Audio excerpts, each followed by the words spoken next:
போடுறோம். எப்படி வெங்காயத்துக்கு உரம் போட்டுட்டு எப்படி இழுத்து கட்டுறோம்னு இந்த வீடியோவில் பார்க்கலாம். இந்த பருவத்திலே நம்ம போட்டோம். இந்த இருக்குல்ல இப்படி ஓடணும்.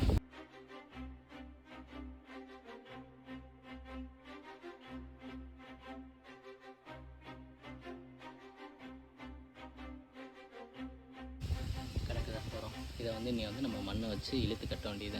எப்படி இழுத்து கட்டுறதுன்னு காமிக்கிறேன். இது வெங்காயத்துக்கு வந்து மண் அணைக்க போகிறோம். மண்ணை அணைக்கிறது எப்படின்னு நான் சொல்கிறேன். ஒன்றும் இல்லை, இருக்குல்ல இதில் பாதி மண்ணை வெட்டி இந்த பக்கம் ஒரு அணை, இதில் பாதி மண்ணை வெட்டி இந்த பக்கம் ஒரு அணை. எப்படி அணைக்கணும்னு காமிக்கிறேன். எப்போவுமே வம்பட்டி வந்து கிட்ட பிடிச்சிக்கணும். நாங்கள் பிடிச்சிங்கன்னா மண் போட்டுறதுக்கு சரி வராது. இது கிட்ட பிடிச்சிது. முதல்ல இந்த சைடு போட்டோமா ஒரு இது, அடுத்தது ரெண்டாவது இந்த பக்கம். இதே தான் நம்ம அப்படியே ரிப்பீட்டடாக பண்ண போகிறோம். ஃபஸ்ட் இந்த பக்கம் போகிறோமா, அப்புறம் அந்த பக்கம் அள்ளி போடுறோமா, இதே இதாக போட்டுக்கலாம் பாருங்க. அதே மாதிரி இது போடும்போது இந்த மாதிரி வெங்காயம் வந்து அமங்க விடக்கூடாது. அமர்ந்துச்சுன்னா அப்படி நுமந்து விடணும். படுக்க விடாம போட்டுக்கிட்டே போக வேண்டியது. எப்படி காட்டுறது?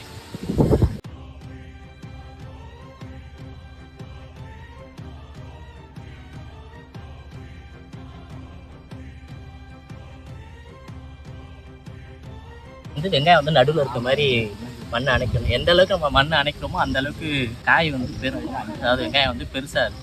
இப்போ உரம் போட்டு நம்ம அணைச்சிருக்கோம்ல, அதனால் நீ உரம் போட்டுருக்கிறதுக்கும் நல்லா மண் இந்த மாதிரி பொது இருக்கும். வெங்காயம் வந்து சீக்கிரமாகவே நல்லா பெருசாகும். அதே மாதிரி வெங்காயம் அடுத்து என்ன பண்ணுறோம்னு அடுத்த வீடியோவில் காமிக்கிறேன். பார்க்கறவங்களாம் மறக்காமல் லைக் அண்ட் ஷேர் சப்ஸ்கிரைப் பண்ணிக்கோங்க. பார்த்தீங்களா மண் வெட்டி எப்படி அணைச்சிட்டு அடுத்த வைக்கல அப்படின்னு இந்த மண்ணை வெட்டி இதில் அணைச்சி பாதி மண்ணை வெட்டி அணைச்சிருக்கோம். எப்படி அணைச்சிருக்கோம்னு கமெண்ட் செக்ஷனில் சொல்லுங்கள். நல்லா அணைச்சிருக்கோம்னு. இந்த பக்கம் இப்போ அணைச்சிட்டோம்.